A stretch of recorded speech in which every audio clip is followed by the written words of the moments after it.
Welcome to the Repro Files, where infertility meets injustice and nothing is off limits. We're two nurses. We're certified reproductive health advocates, and we're here to tell you everything they didn't. From the broken systems to the heartbreak left behind, we're here to connect the facts, the policies, and the pain. Because silence isn't safety, and we're done being quiet. This is the Repro Files. Infertility, injustice, and all things nobody warned you about. Hello, welcome back to the Repro Files, where we talk about infertility, injustice, and all the things nobody warned you about. I'm AnnMarie. I'm Elizabeth, and each week we bring you real talk at the intersection of reproductive health policy and justice. So today's episode is the continuation of last week's Nurse League Goes to Washington. We'll dive into Elizabeth's advocacy trip to D.C., the latest on the acetaminophen autism controversy, and we're going to wrap things up with a PSA you didn't know you needed on reproductive hygiene. Gonna be a ride, as it always is. So Always. let's jump in. Yep.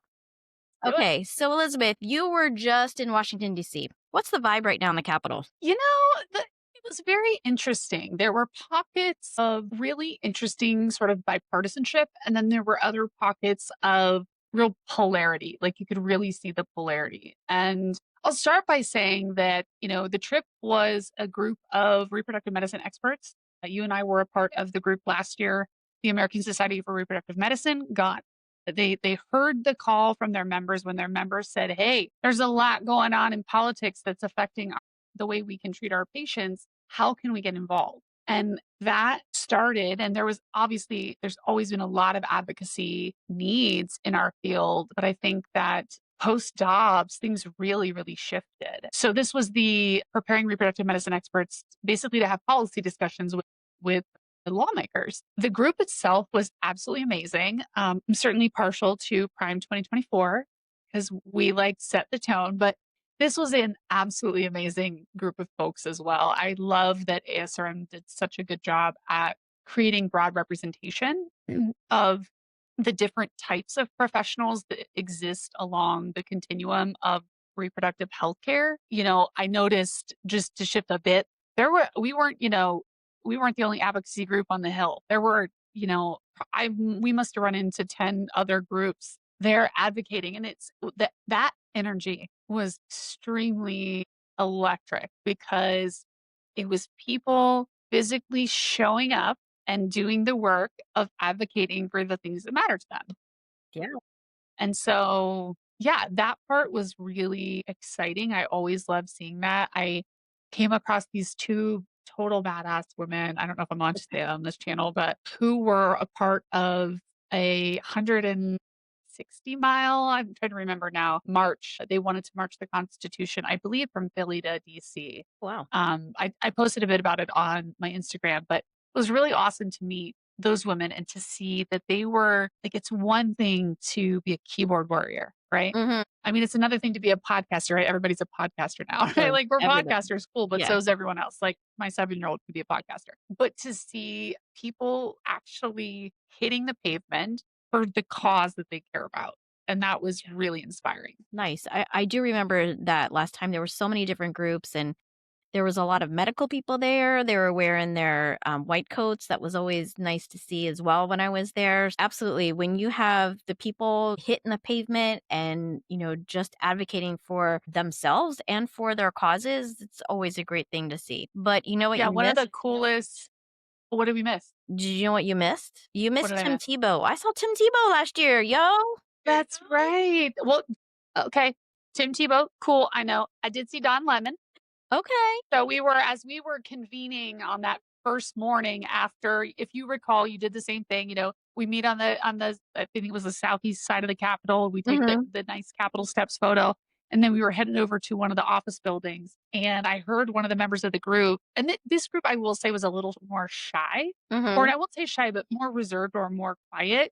We were a very loud and boisterous group. So it was kind of interesting because I kind of felt like a party crasher in one way, but in another way, it felt, last year, for those of you listening who don't know this, last year, I was not able to take the advocacy trip to DC with the original ASRM primed group because I had a severe adverse reaction to a prescription drug and it derailed my life for about 7 months. And I was devastated to miss that trip last year because advocacy is what fills my cup. When I feel the most lost, the most upset by what I see happening around me, it's speaking up and fighting for other people. And like you said, like watching other people use their voice Mhm. to to make change happen. But yeah, we saw Don Lemon and I heard one of the members of the group was like, Don Lemon. And I'm just like, I'm still this way. I'd like to say I'm not, but I'm just, I don't have any filter sometimes. And so I was like, I just turned around and I was like, hey, Don Lemon. And he turned around. So I was like, well, I guess it's him. And I just said like, something I forgot to say, like, hey, thanks for reporting the truth or something like that. Nice. But it was, that was a bit of a surprise too. It was just some of the kind of I won't say random because obviously journalists are on the Hill all the time, Yeah. but you did see Tim Tebow and you do definitely totally take your word for that. I'm a fangirl all the way, for sure. Love it. All right, so let's get back on track here. What surprised you the most while you were there? Ooh, this is a big one. So I'll tell on myself a little bit in saying that I've been very busy lately and I did not have the time that I would have preferred to really sit down and research the itinerary, the different meetings. I mean, I obviously knew who we were going to be with. I'm very clear on the cause, the message, all the things, but I would have loved to have a little bit more time to really dig in. So I say that to say that I showed up on the Hill, we took a photo, we went over to the building and in my head, I had it that we were going to go sit in an office and sit down, and I had the schedule off. It was actually the ASRM briefing, the policy briefing on RRM.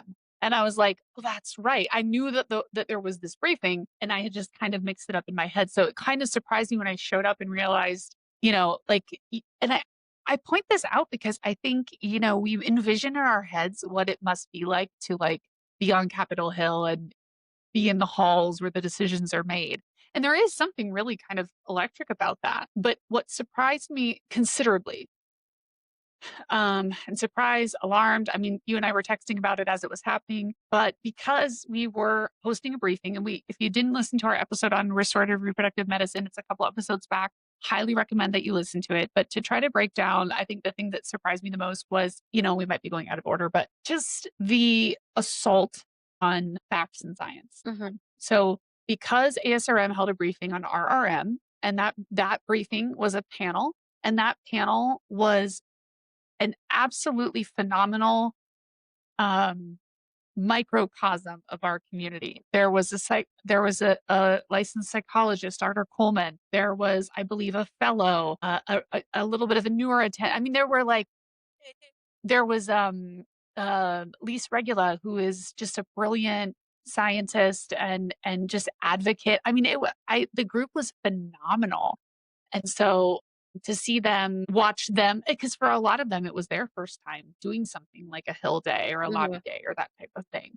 But so the panel itself was brilliant. You know him, and again, I'm probably skipping ahead, but Dr. Micah Hill, like I adore him. He is such a beacon of just truth and fact and science, and the man is just a gift to our field. And he was on the panel as was somebody who's on the Hill all the time advocating for these things. And so it was and there was a patient who had gone through an experience with PCOS. And so it was a nicely diverse panel of people with different perspectives on reproductive medicine and this new thing over here called RRM. So what surprised me was not the ASRM briefing because that briefing was science based. There were professional people who'd spent many, many years in service to this field on that panel. And then all of a sudden, I have to flip and realize that there's this counter briefing regarding RRM. The noticeable thing was I walked in the room and there were so many babies, and I loved seeing it Mhm. because that meant that there were people in the room that were able to have babies. My first instinct was I loved it, but then I realized this idea of conflation. So all of a sudden, we're demonizing fertility care as it exists today Mhm. and proposing this alternative that is essentially everything that we do currently in our diagnostic workup except IVF. Even though the briefing began with, this is not an anti IVF talk, most of what followed was extremely anti IVF it was anti-science. And what stuck out most, and AnnMarie, this will resonate with you, what stuck out most was the pain of the patients. I Mhm. mean, they did a wonderful job bringing a lot of patients. We had a panel. Ours was a bit of a different style briefing, but they definitely did a wonderful job bringing patients to tell their story. And stories are the currency. Absolutely. But what's problematic is knowing that we're attempting to conflate RRM and all these babies as causation. See, if you do RRM, you get a baby. Mhm. That, like I said, at first I was so excited to see all the babies, and then it was kind of like, man, this feels a bit performative.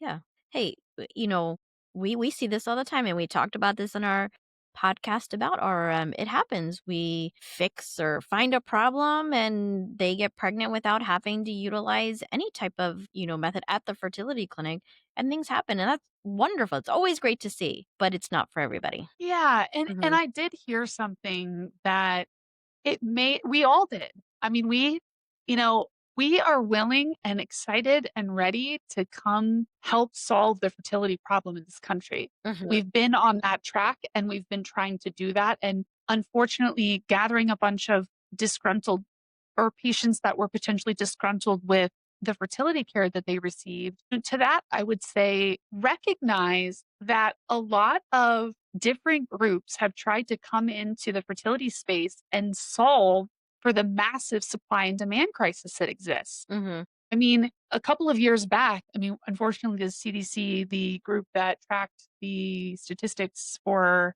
art surveillance, it's called MASS, isn't a thing anymore. That was cut, the CDC cut. However, when we were keeping statistics at one point, there was a year we did 300,000 IVF cycles. We would have had to have done more like 3 million to get near the point of being able to address everybody. But what I heard was a lot of patients that felt like IVF was pushed on them. And as a nurse who's worked in a lot of different environments, I get that. Do you get that? Like, have you ever had that experience as nurses? I think like, we both did bedside nursing in the hospital, and in that situation, you don't ever talk to a patient about money. There's never No. an exchange of it, like, that never happens. But what's your experience kind of along that road? Absolutely. Yeah. You just want to make money. You want to take our money. And, it's all a cash grab. Add on this and add on PGT and add, here come the add No. ons kind of thing. And I think Yep, people see that and they think of it. I'm not saying that everybody thinks that way, but there are people out there who definitely think, like, why did I have to pay for this? And, I don't want to do sure. that. And I think that can be an issue for people when they're going through the process. Yeah, that's such a good point, right? Is you come into it not knowing. I mean, one of the overarching themes of the RRM briefing, and then, it was disappointing. Will actually be having that patient who was on the panel in Capitol Hill last week. She, left her babies with her family so she could come to DC and advocate. And she was so wonderfully brave to do so. And it was very disappointing to see her attacked in some online comments. And we just both are going to bring Jess here so we can hear her experience and just continue the conversation. Yeah. I think if folks would put their weapons down, like their metaphorical weapons, so to speak, it's almost like everybody comes to this conversation with this armor on, Hmm. and it's like I took a friend to a procedure this morning, and I had a wonderful conversation with the gentleman in the waiting room, and he declared himself as like super far right. I forget how he referred to himself, but in any case,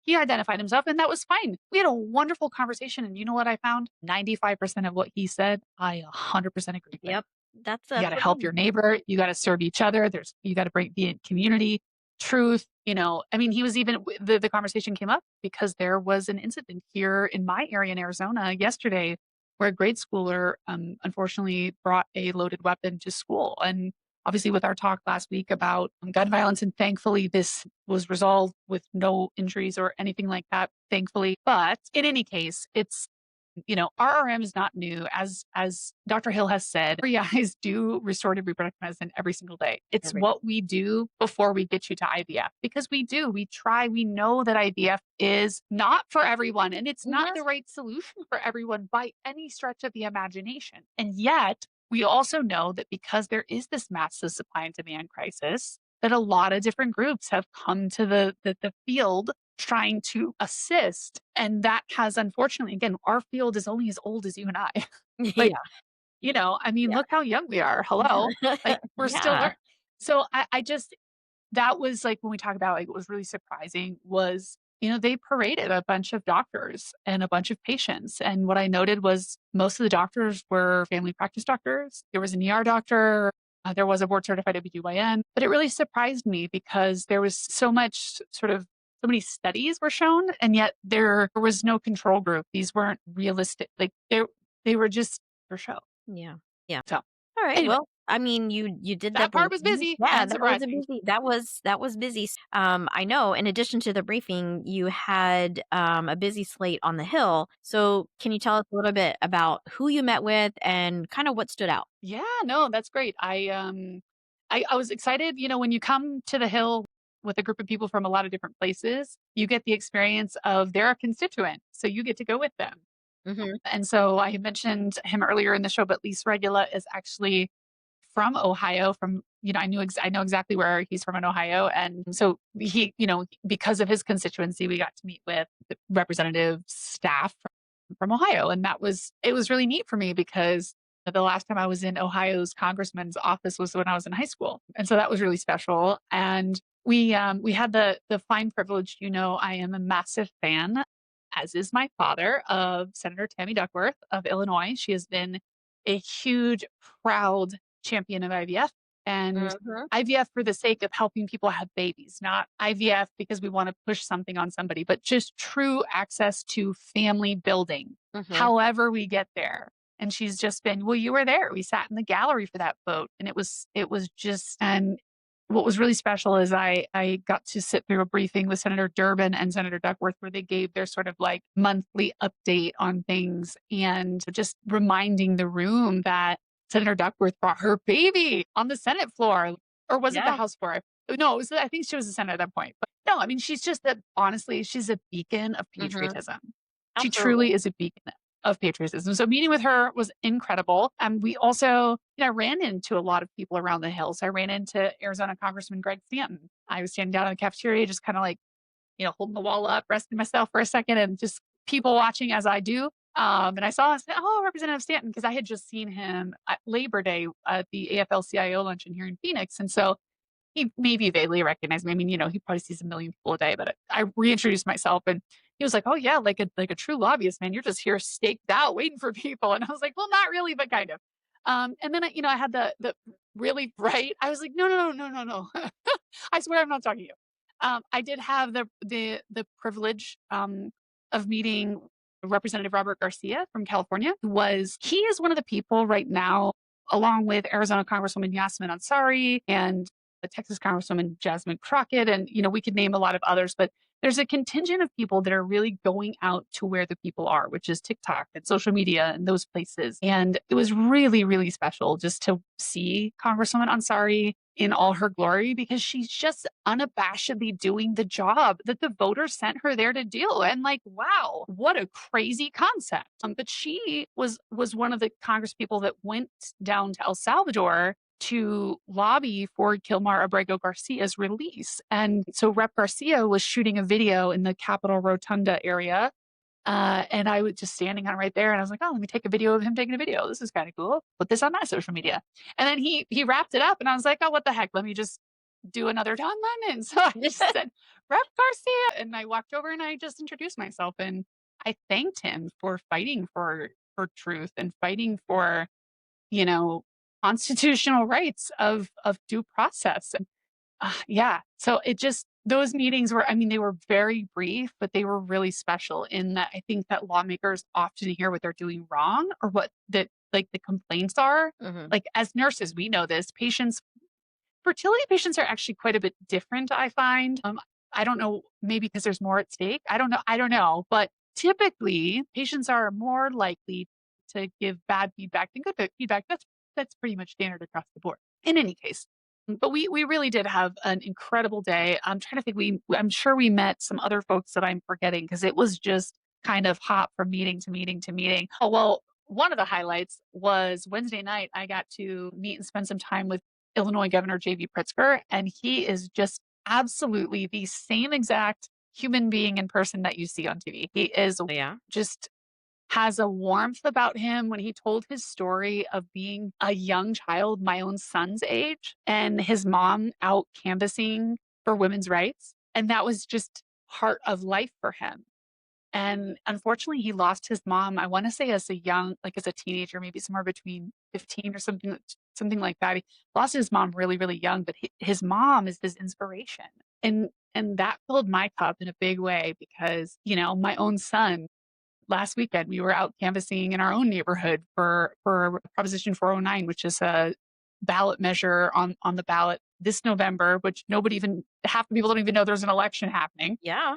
I did just get my ballot text today, but in any case, seeing that was really special because seeing my own son have some of these similar traits of wanting to help improve things for people around you. And So caring those are about kind of the things that's caring about your yeah, community, and it's not just about the nation, it's about your community, and it starts with small, right? You start with small and work your way up. So that's no, great. exactly. Yeah. That's exactly right. I mean, it's like, I keep thinking about this as like is like one candle lights the next, Mhm. and that's really special for both of us because of our career in nursing and Florence Nightingale. We most nursing classes celebrate with a candle lighting ceremony. And don't forget, I saw your bestie, Representative Debbie Wasserman Schultz, Yeah. who was a guest at our briefing on Tuesday Nice. on IVF. So that was really wonderful. And then I also enjoyed, I forgot to mention, but I really enjoyed meeting Alabama Senator Katie Britt. Katie Britt has shared openly that she believes that IVF is a key part of the overall process. And while parties may disagree on how we get there, I think at least acknowledging that how critical IVF is in the spectrum of treatment options that exist for infertility for everything from some people, diet and lifestyle, a little bit of modification, and they're solid. Mhm. And then there's this whole continuum that includes low tech, high tech, surgery. I mean, we do all these things. So, but I loved seeing that Congresswoman Wasserman Schultz because she has also, like Senator Duckworth, has always been just such a clear voice for us. Tell us about your experiences with her, because I know you met with her last year, right? I did meet with her last year, outside of our office because our group was kinda big, and, it Yes. was Oh, one of those hallway meetings. it was We a had a hallway couple of meeting, those and that's hallway where I meetings. saw Tim Yep. Tebow, and he gave her a hug, and then I gave him a high five. Anyway, let's not talk about that Love it. continuously, but I I will. love it. No, she was very lovely. I just, I enjoyed speaking with her. She was part of my resolve on the, Federal Yeah. Advocacy Day. She was one of the meetings that I had with, and we didn't even have to do anything, right? There was no script. We didn't have to talk about anything because she was like, I already Yeah. support everybody. I want to hear your stories. And she was the one that was like, Yeah. getting people to tell stories and how much, this means to her. If it was a lot. It was a good break, on my Federal Advocacy Day to be able to have that meeting with her. I was able to catch my breath a little bit and prepare for the next meetings with Yeah. people who do not share the same views as her. So it was a little like, okay, you got this. I can keep going kind of thing. So Yeah. very lovely to speak with her. But I always find she just speaks the truth. And that's where it is. She does, and she has an incredible story, right? Yeah, She she does. does. She has an incredible, incredible story, Yeah, and she speaks with conviction about that story. absolutely. Um, we appreciated after our briefing, there was sort of a second part, which included a panel of legislative directors from different offices across the Hill that are very supportive of ASRM. Hmm. And I really appreciated hearing from them as well, some of the challenges that they're hearing as they attempt to make progress and bring something together. Because what's interesting is this is like a very popular thing amongst the public. Hmm. Just like the abortion issue, 8 out of 10 Americans generally agree that there should be some access to abortion, right? And then there's these extremist views that, which we both know. And I would be remiss if I did not mention that I did have the honor of meeting Governor Pritzker thanks to Reproductive Freedom for All, had hosted him and had hosted an amazing event. And again, got to meet with Minnie Tamarashu, who is the fearless, just inspirational cheerleader leader that we all need right now because she's everywhere all the time, speaks the truth. She just started her own podcast.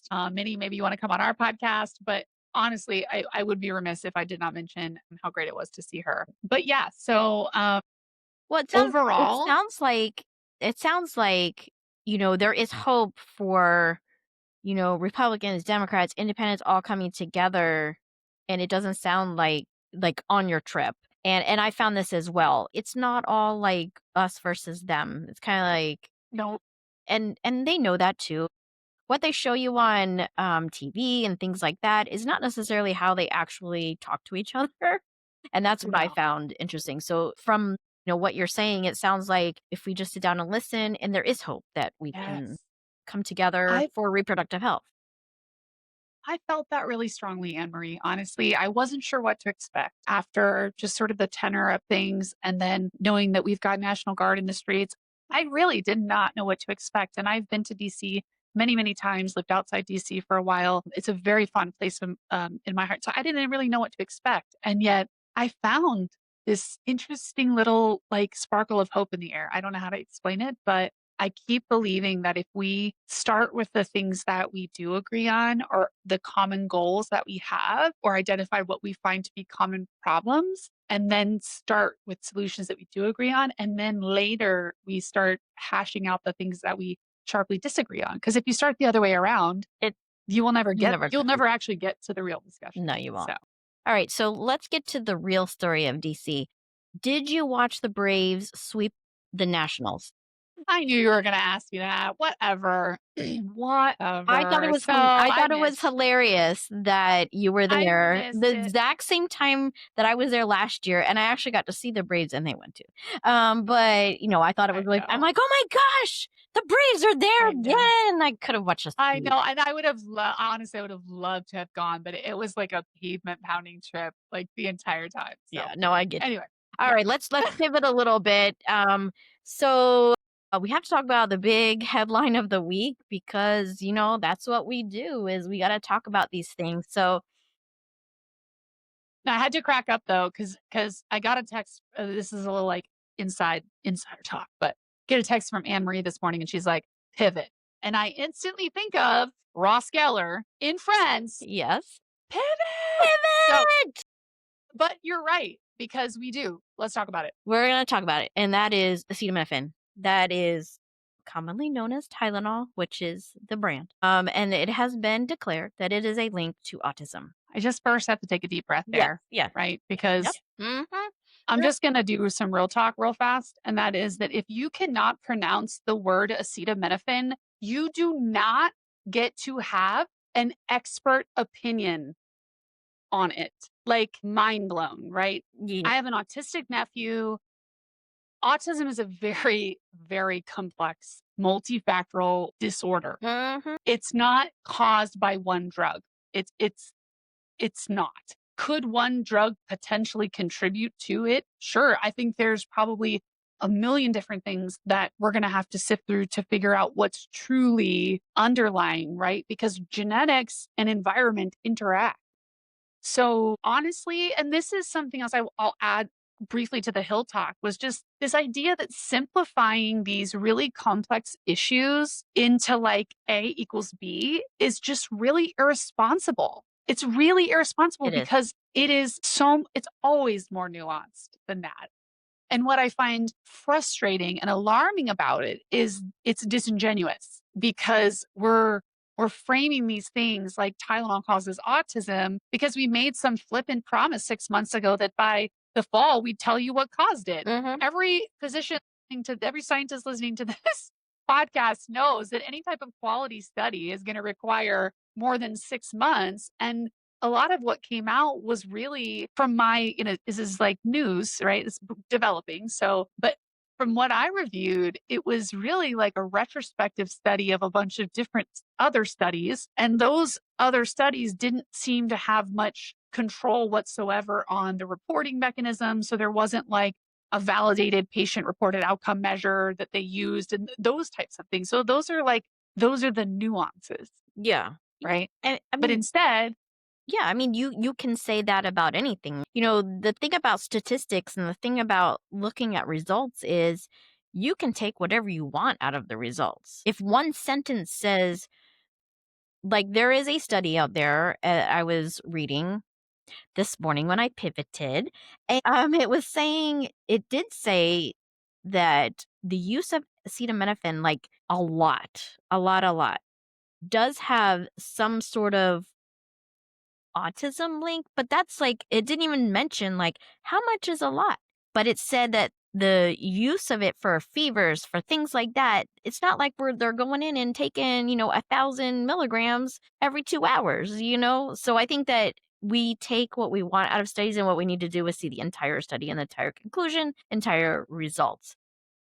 And look at it from an unbiased Yes. perspective and vantage point, because Yeah, that's the other part that feels disingenuous is that there's an underlying motive here. And that motive absolutely. is that there's theological disagreement with IVF. So we're going to call this thing RRM and we're going to convince you that the results are the same. Mhm. And like, I want to work together with all of the RRM folks to unite and be like, we can be together on this. But I don't know if that will ever happen because once again, if it is just overt theological disagreement with IDF, then we call it what it is. Mhm. Absolutely. And I'm just going to say this one statement, and people might come at me about this, but just blaming, oh, you took Tylenol during a pregnancy, that your child is autistic because of you. Is this just yet another way of blaming women for this problem? That is what I heard. I was particularly frustrated by the statement that women should they get a fever during pregnancy, they should just quote tough it out.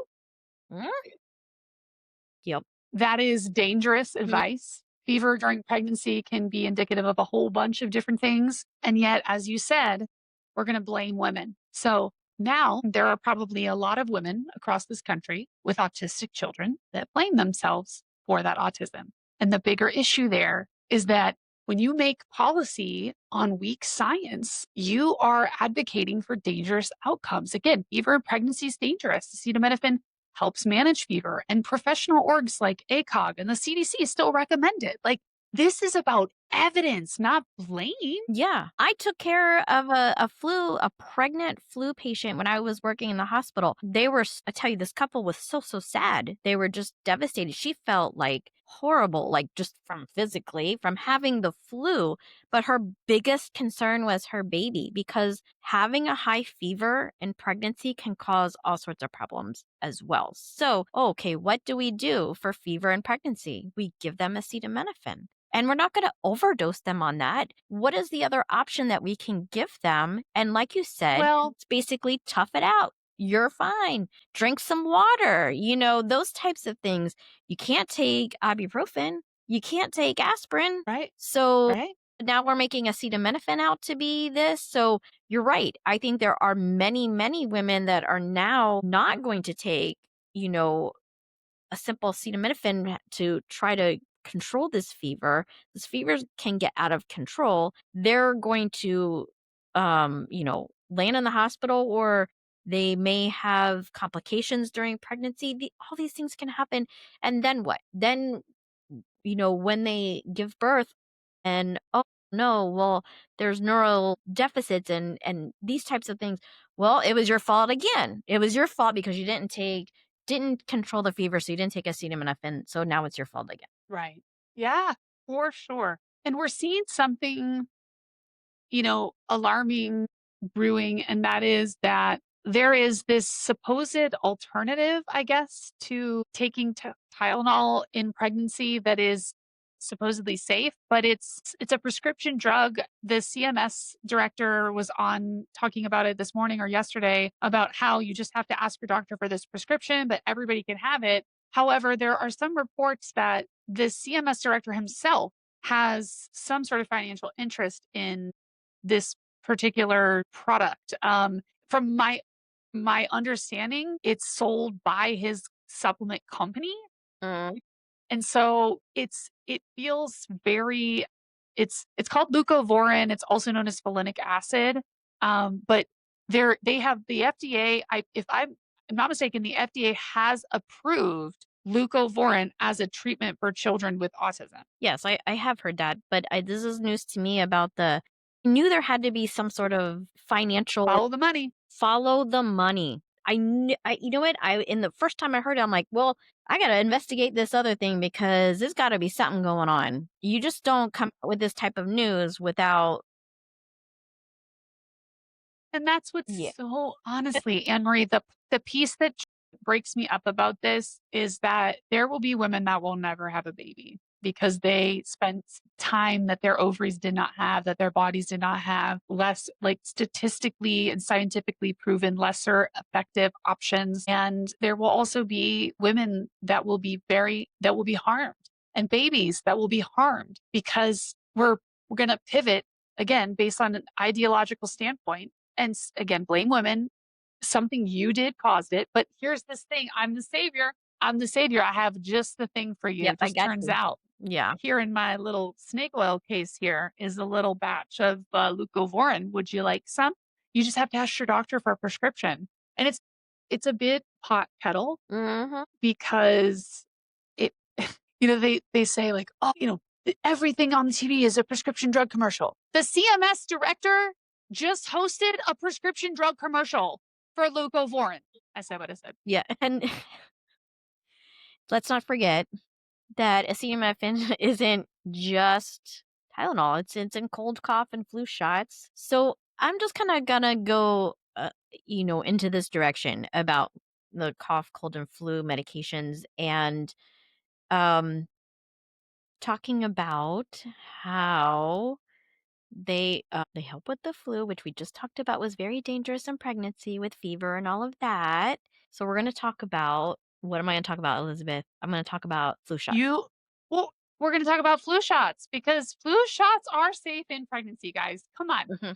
ACOG and CDC, so American College. I'm sorry, I do. Sometimes we do talk in jargon Oh, yeah. here. ACOG stands for the American College of Obstetrics and Gynecologists. So the American College of Obstetrics and Gynecologists, or ACOG, and still the CDC explicitly recommend flu shots, right? Mm, Intramuscular only when you're pregnant, non nasal spray. mhm. But flu shots are safe in pregnancy. Absolutely.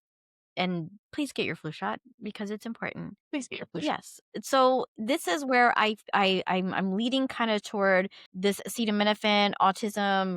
What happened to the vaccine myth? I thought that caused autism. What happened? Yeah, I mean, I know it may be on our list to talk about today. I mean, this has just been such a wild ride of a week because we also are now saying babies don't need the hepatitis B vaccine when they're Oh, yeah. born because hepatitis B is a sexually transmitted disease. Now, for those of you listening who, let me get on my soapbox here for a moment. Those of you who are listening who are not familiar with the exit route that many fetuses take out of the body. It is through the sexual tract called the vagina. Therefore, babies are at risk of contracting Hep B from their pregnant mothers. And many, though we screen it, it is a standard of care in terms of prenatal testing. Many women don't have access to that testing. They don't have money to pay for that testing. And so they come in and their Hep B status is unknown.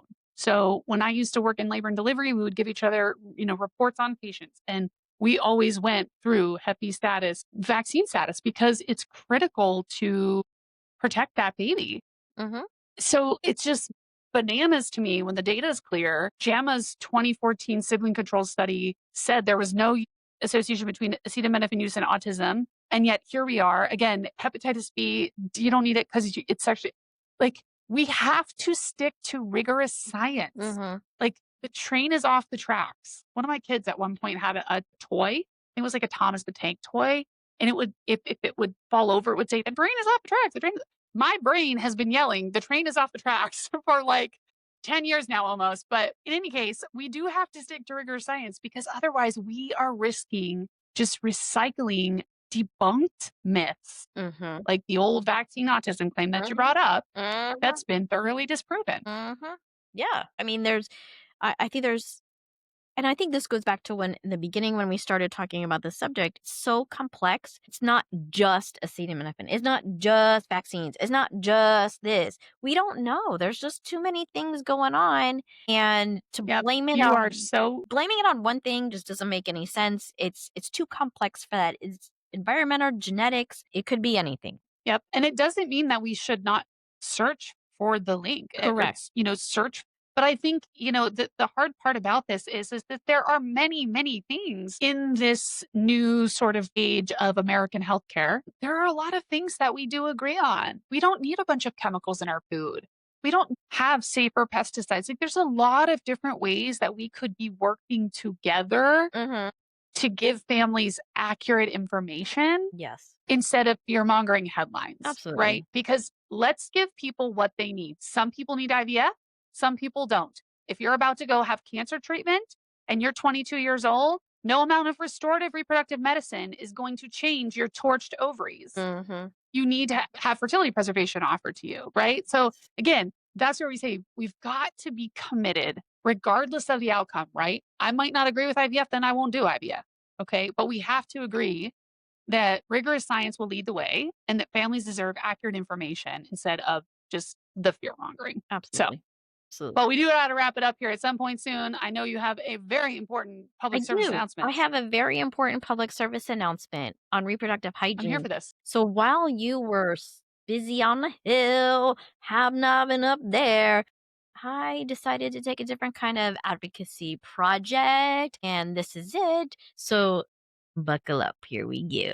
Oh boy, here we go. It's AnnMarie. Go for it, girl. For first No, off, because we say infertility and justice, and then what's the last part? And all things no no one one told you told you about. about. So this is gonna be one of those no one told you about, but I'm gonna talk about it because I think it's important that we talk about things that we don't want to talk about and in a lighthearted way, not making fun of anybody, not saying anything, just things in general. So the first thing I want to talk about is hair down there. Ooh, So a lot of people have a lot of feelings about that. yes, they do. And women apologize consistently. Like how many times, Elizabeth, in the fertility world, and you worked No, in labor and delivery. I forgot to shave. I didn't know I was gonna have a speculum exam. I've even been asked by a patient, "Do you have a razor?" I'm like, "What? No. Are you gonna dry shave in the bathroom? My lord." no, But newsflash to everybody, we don't care. We don't care. And I am going to officially enter this in the We Do Not Care Club. To Melanie, I'm going to yes. submit it to her Melanie, because, yeah. If you're listening, so Melanie, just tell her what it is. So yes, Melanie, here is the We Do Not Care on today on hair. Go, Anne-Marie. yeah, we do not care. Oh wait, I don't have my highlighter. I got to get my Oh, highlighter out and well, my you know neck what? pillow. We'll leave that We'll leave that magic to Melanie. comedic timing to Melanie. But Yes, no, clinically it's true. No, we do. I apologize for it. And I'm on the other side of the table. And like you said, like, we don't even see it because medical professionals, our eyes are just looking at different things. And so like we don't care, right? What matters is preventive care. Pap smear starting at 21, mammograms if you're 40 or over, unless you have a higher risk or you have a home self breast exam that, pops something up that you didn't expect. In fact, Congresswoman Wasserman Schultz was telling that story at the briefing that's how she discovered that she had breast cancer was just, monthly breast exams in the shower and grooming does not affect our ability to provide good care. So no, please know that as the people on the other end said hair, we do not care. we do not care at all. And same goes for period hygiene. Okay. So I don't know what Solid. it is about the new generation of of young people, but you gotta wrap those pads or tampons before you toss them in the trash, please. Please. And I had this okay, I was recently at a concert and I'm just gonna say that there was this mom in front of me in line in the bathroom because of course the women's room has a long line, the men's room doesn't have any long line, right? So her son was her son was going into the men's room, but before he went in, he stopped by his mom who was standing in line in front of me and was like, "Hey, do you need your glasses case?" And she was like, "Oh, yeah, I do." And I was like, "That's random, weird, okay." So he goes into the men's room and she's standing in front of me and I don't know, we were talking about, kids or whatever. And she was like, "Actually, the glasses case was holding my tampons and he's been having it in his pocket the entire concert."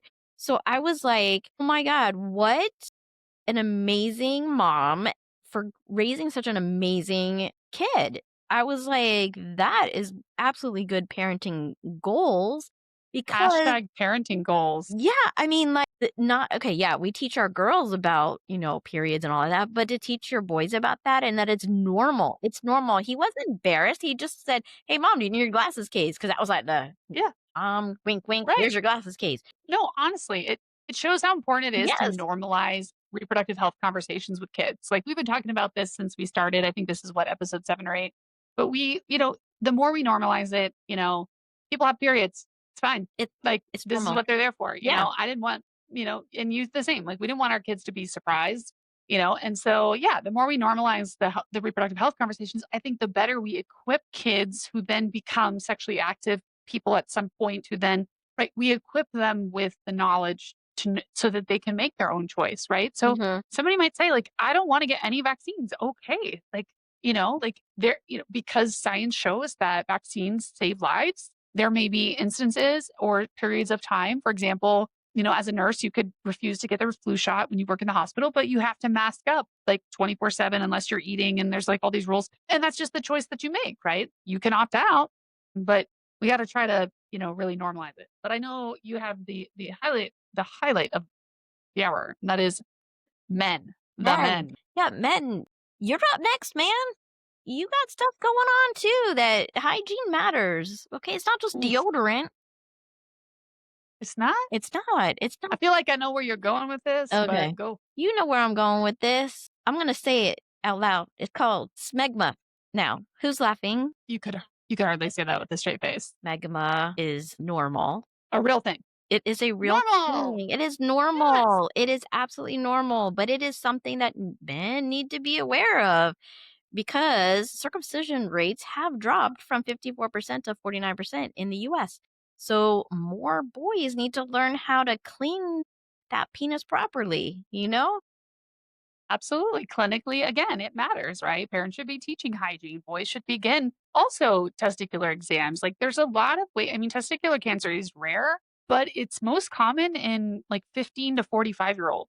So teenage boys, I mean, I doubt if either of us asked our husbands, I highly doubt either of them were instructed to do a monthly testicular exam. So the point is, it really matters. Early detection matters. It can make a difference. And really just normalizing those reproductive health conversations Mhm. with your kids allows them to avoid the shame of it. And it just empowers them to be able to talk to you about it. Absolutely. Learning how to properly, clean yourself as a child and as they get older because I think sometimes they just don't know. You don't know what you don't know, right? And so you wouldn't You know what don't to know do, and what you then don't know. it can cause problems later on, and you're like, "Oh my gosh, I never knew this. I never knew about this word Exactly. smegma. What the heck is that?" Right. So, it's very important. Mom, dads, guardians, talk to your kids. The embarrassment's gonna fade, but the preventable health issues are not going to fade. And thus, Yeah, we thank can not talk about them, but yeah, they're not going to go away. yeah. So, And well, thus today we covered a lot. concludes my, public service announcement. Thank you very much. I think everyone shares my sentiment that we are grateful for your education today. Thank you. So we did cover a lot.